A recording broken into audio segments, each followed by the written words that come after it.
From NJ PBS Studios, this is NJ Spotlight News with Brianna Venozzi. Hello and thanks for joining us. I'm Joanna Gagis. Brianna Venozzi's off.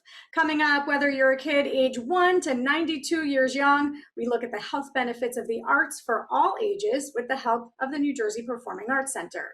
And later, imagine being able to take an entire snapshot of the universe. While using the largest digital camera ever built, scientists are spending the next decade capturing the cosmos. We'll talk with one Rutgers astrophysicist joining the effort. But first, we look at the impact that youth sports are having on families. Some are spending tens of thousands of dollars a year just so their kids can compete. We'll dive into what's driving those costs and what it's doing to family life. That's next.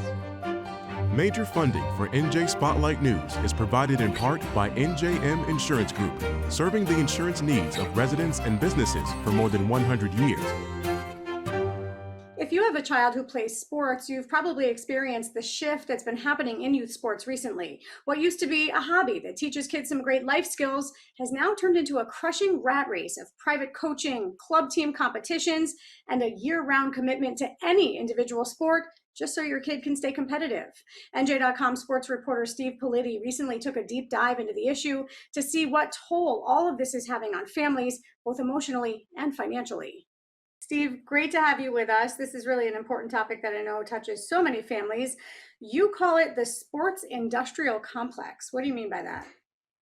Yeah, I think it's just the entire culture of what's happened to the youth sports that we once played in our backyards with our kids and communities is now $40 billion industry that essentially thrives on getting every penny out of every person who is involved in it. Yeah, I think that's the best way to call it, and I think people enter it not kind of understanding that, or perhaps hearing about it but not really realizing what that means. And once you get your kids signed up, you find out very quickly just how just every turn there's another handout looking for more money, another check to write, another team to join. It is really an all-encompassing thing. When you talk about a $40 billion industry, it kind of feels like there's this coordinated effort to be taking, funds from families who are perhaps vulnerable, just want their kids to succeed. But who's profiting here? Is this really an organized kind of system that we've all stepped into? It's more of a patchwork than an organized system. I think what you're seeing now on the highest level of that is because it's such a big business and so much money is involved that a lot of private equity companies are seizing the opportunity, or jumping in, or are buying up local ice rinks and buying up club soccer teams and baseball facilities around the state, around the country, and that has changed the on the ground dynamic for a lot of parents. You're no longer writing a check to your town or to the town soccer team. You're writing a check to a very big business that's one goal, one mission is to make money, and I think that's really changed the experience and increased the costs on a lot of levels for different sports. Yeah, I can speak as a parent myself. I have 2 kids. We get the messaging from coaches that, hey, if your kid wants to be competitive, they need to be playing in the off season, or I don't even know in some cases if there even is an off season anymore. Kids are in these sports and these club teams year round, right? How much are parents paying? Yeah, and it varies wildly, but the Aspen Institute is one of the big think groups that chart this. Say it's $1,000 average for American families. The New Jersey families I talked to would laugh at that number. It's well above that for the cost of admission. I've talked to a swimming mom who spends $10,000 a year on her daughter. And that doesn't include the tech suits that she has to replace for $650 4 times a year. A hockey dad, 20 grand, and that doesn't include private lessons that some of his son's friends are getting. I talked to a mom of 2 kids whose daughter and son are high level basketball and gymnasts. She's in debt for 30 grand because of paying all these bills. It's just it depends on how deep you are in this world. But I think most parents are finding that the expenses far outweigh what they're used to when they were kids. Steve, there's going to be families who say, look, I'm making an investment in my child. I want them to go on to play in college. Maybe they'll get a scholarship. In your reporting, what are you finding in terms of that actually happening, or that being the reality for most kids? Well, the reality is that those parents should take that money and put it into a college savings funds. It would be a much better investment than trying to invest in a trainer or in a high level team. There's just not a lot of evidence that for most parents this works out. And of course, there are some who do achieve that. I mean, and one thing that the youth industrial complex is very good at is that they capitalize on that, and they promote these athletes on social media who do reach the highest level, who do get the Division I scholarship. And I think parents see that and say, okay, well, maybe with a little bit more, maybe with some more training, with some more individual work, if they go to a couple more summer showcases, it'll be my kid who has that opportunity. I think, and for the vast majority of parents and kids, that does not materialize. Yeah, there's burnout, right? I mean, I've seen it in my own family. Sometimes these kids just straight up burn out. You touched on school districts earlier, and we're seeing more and more as schools are facing funding cuts, funding challenges, they're cutting athletics. And I guess as you've reported, that's trickling down to families also. Yeah, it's sort of a sad trend, and it's happening in the town I live in, Montclair, where we had to raise, $176,000 to save the freshman team that my daughter is going to play on next year, hopefully in freshman soccer.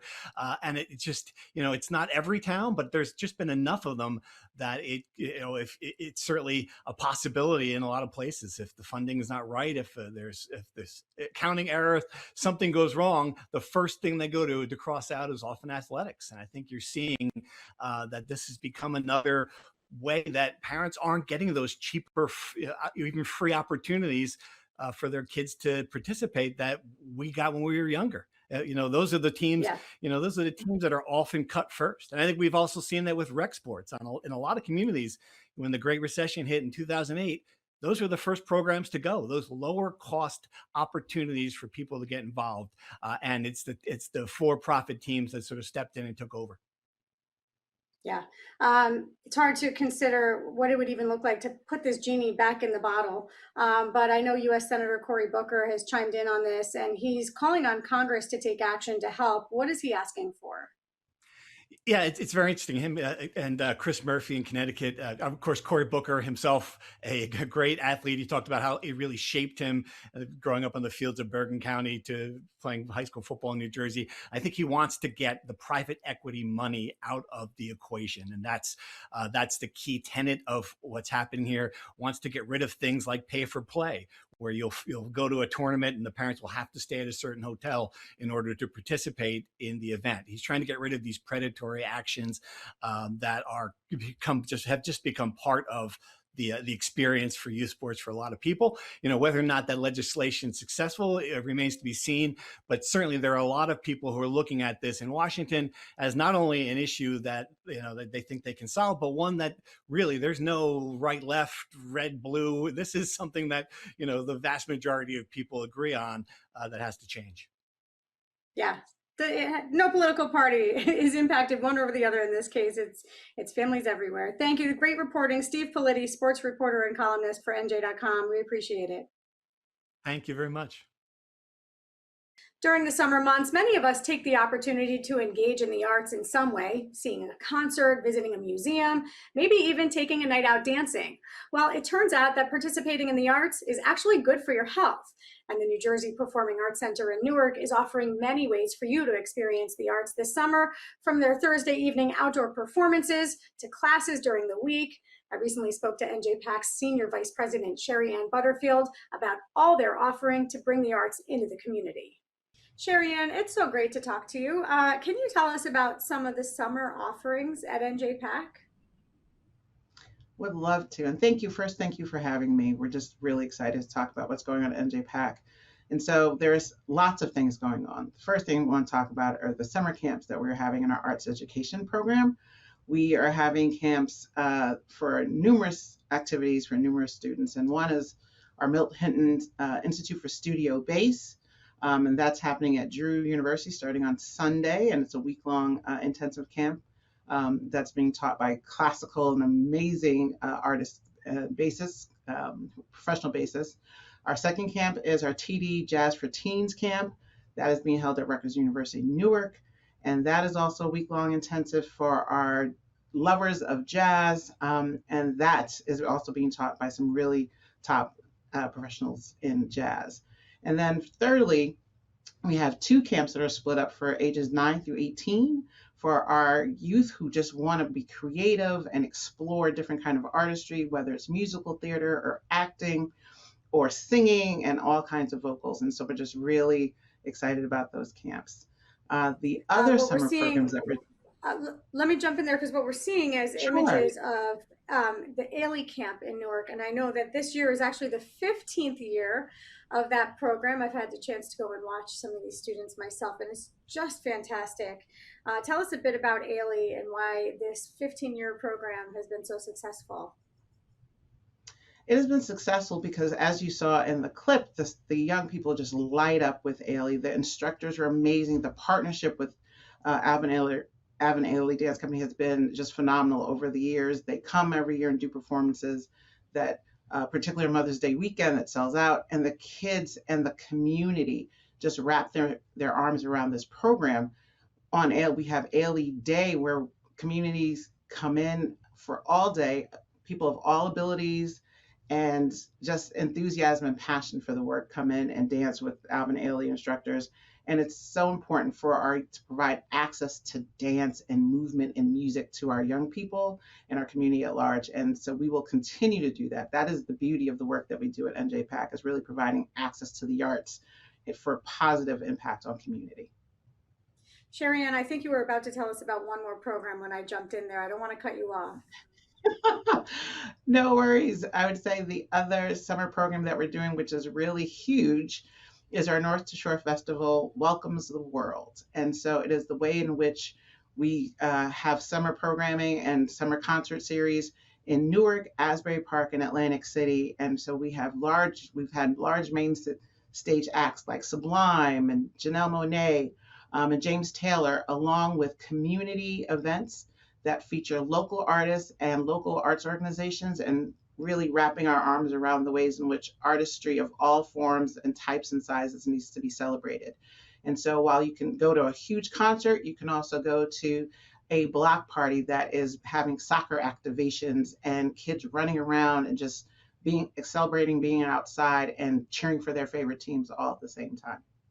Well, when we talk about cheering for your favorite teams, I know Sounds of the City has been going on with NJ PAC outside in the summer on Thursday nights for a long time. When you say Welcomes the World, what is this tied to? Why are you referencing soccer?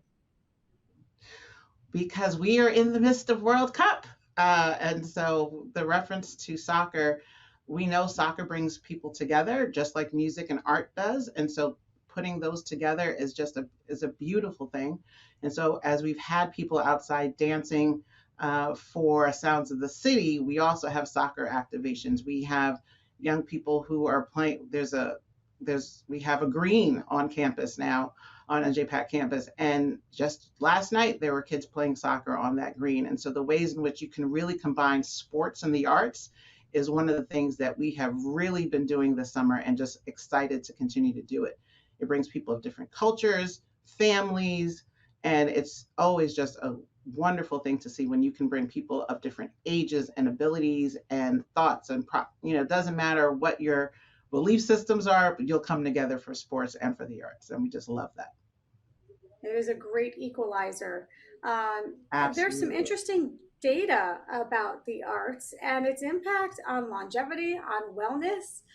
Can you talk to us about that and what we know about folks who participate in various forms of art?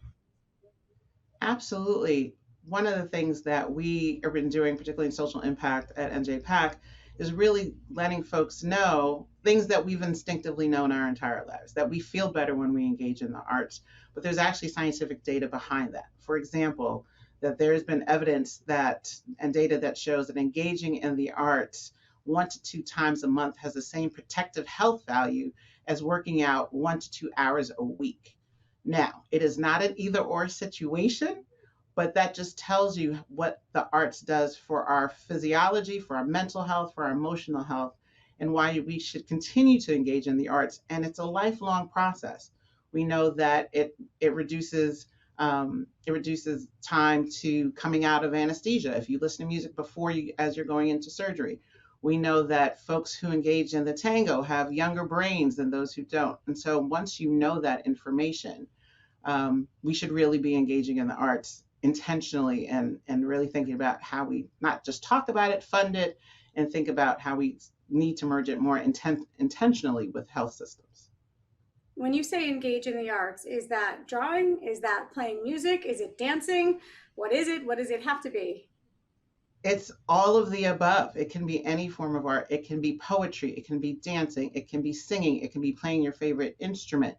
It can be creating a play. It can just be any form. It can be drumming. It can be any form of movement, or not, right? You know, folks, writing is a form of artistry.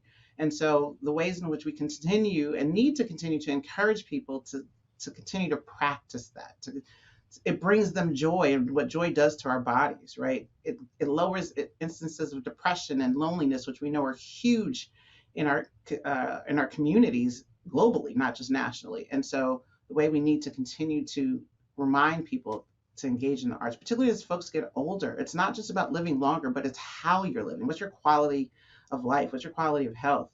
And we see that folks who are still dancing and singing and writing, or just going to a show, right?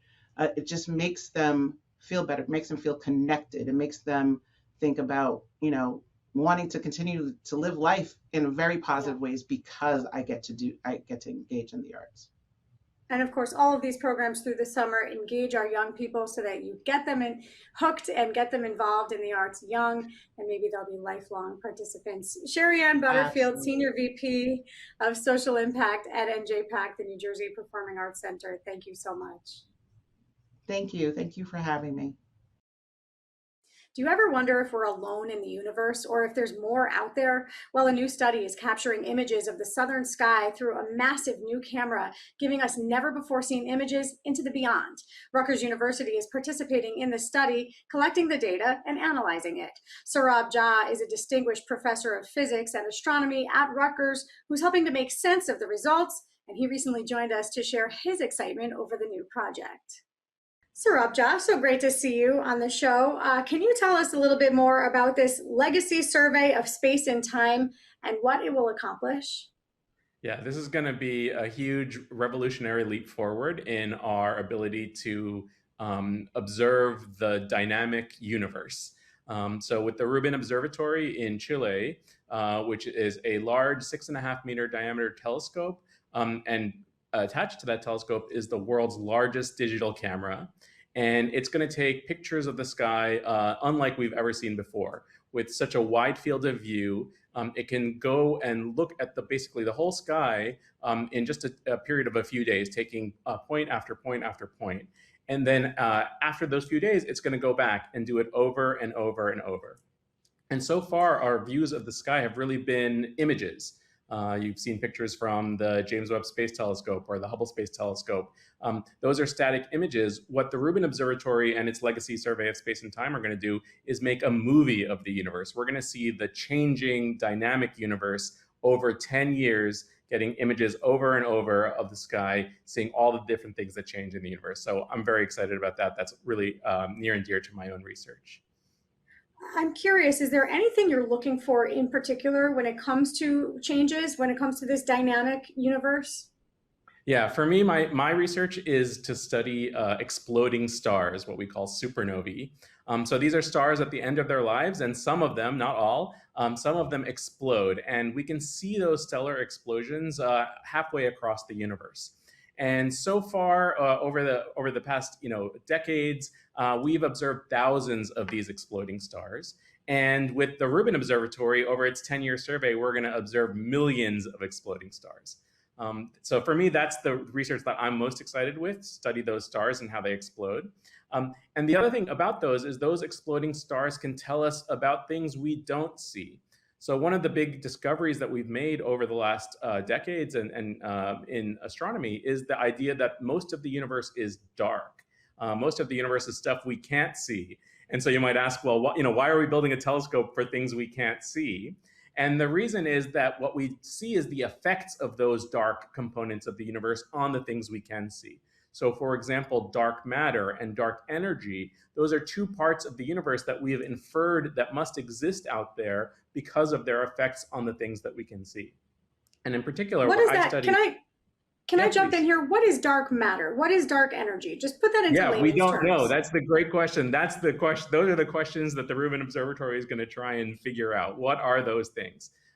Those are basically names that we have for things that we know must be out there because of the effects that we see. So, for example, we see that galaxies spin faster than they should, or clusters of galaxies, the galaxies move around faster than they should. We see the whole universe expanding faster and faster with time. That's not what we expected if there wasn't anything else out there, any of this dark matter or dark energy. So we see the effects of those things on the stars and galaxies that we can observe, and we don't know what they are. We want to know what they are. And so with the Rubin Observatory and its survey, what we're going to do is we're going to study these galaxies and exploding stars in more detail and in more numbers than we've ever had before. And that's going to help us hopefully understand what is dark matter and what is dark energy beyond the effects that we already know about. So we know that this is a 10-year study. Let me ask you this. How do you believe that the images, the data that comes out of this will help to shape perhaps an entire generation of study of the universe? For sure. This is a long-term endeavor. And so we're really excited that it has just started. And in fact, just with a few weeks or even a year of data, we're going to go beyond what we had done before. So that's going to be very exciting. So throughout the 10-year survey, it's not like you have to wait till all 10 years are done and then we'll learn something. Throughout that survey, we're going to learn more and more about the universe. So I'm very excited for students, especially like graduate students or undergraduate students or even elementary school students or high school students. As this LSST starts now, the things that we're going to learn from the data over the next decade, should revolutionize our understanding of astronomy and cosmology and our place in the universe. So it's a really exciting time for that long survey to begin. The Rubin Observatory is in Chile. I have to ask, how did Rutgers get involved in this? That's right. So the amazing thing, so the Rubin Observatory is, there are people from all over the world involved, but the prime sort of sponsors of the Rubin Observatory are the National Science Foundation in the United States, which really built the observatory, the telescope that you're looking at right there, and the United States Department of Energy, which is the organization that built the digital camera, that world's largest digital camera. So you need both. You need the telescope and the camera to take the pictures.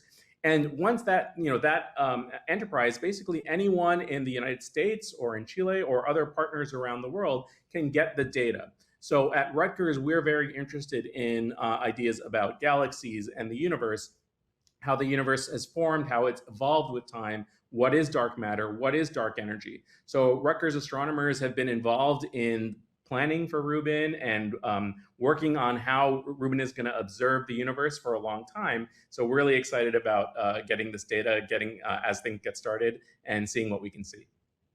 And I know you touched on the camera, but just help us better understand the magnitude of this camera that we're talking about. This is not something you pick up in your hands. That's right. So, in your phone, you have a little tiny camera that takes beautiful pictures. This camera is the size of an automobile. So it is a huge, large digital camera, and it's the thing that allows us to take a picture of a wide part of the sky. So many full moons in diameter. If you can imagine looking up at the full moon and you say, oh, that's a pretty small piece of the sky, this camera can do many full moons across at one time. And because it's attached to such a big telescope that can collect a lot of light, we don't have to take a long exposure. So this camera takes an exposure of about 30 seconds, and then it moves on to the next piece of the sky and takes another picture. And so every 30 seconds or so, new data is coming from the telescope, gets sent off to processing centers in the United States and other places in the world. And then that data become available. So over and over, big pictures of the sky, just one image from the Rubin Observatory and its camera would fill 400 high definition TVs. So if you think about 400 flat screen TVs, you'd have to put them side by side just to observe at the pixel level one image from the Rubin camera. And then we're going to get an image like that every 30 seconds or so. And so every night that the weather is good, the telescope's going to be observing for 10 years. So we're going to collect tons and tons of data, petabytes of data, filling up hard drives all around the world. And then, we're going to see that movie of the universe. So that's really the most exciting thing. Absolutely incredible, and really just makes you realize how tiny we are in this massive universe that we exist in. Saurabh Jha, Distinguished Professor of Physics and Astronomy at Rutgers University. Thank you. Thanks very much. That's going to do it for us. I'm Joanna Gaggis. For the entire team here at NJ Spotlight News, thanks for being with us. We'll see you next time. RWJ Barnabas Health. Learn more at rwjbh.org.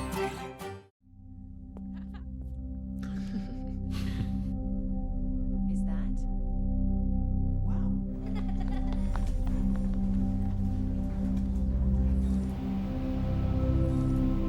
It's gonna be okay.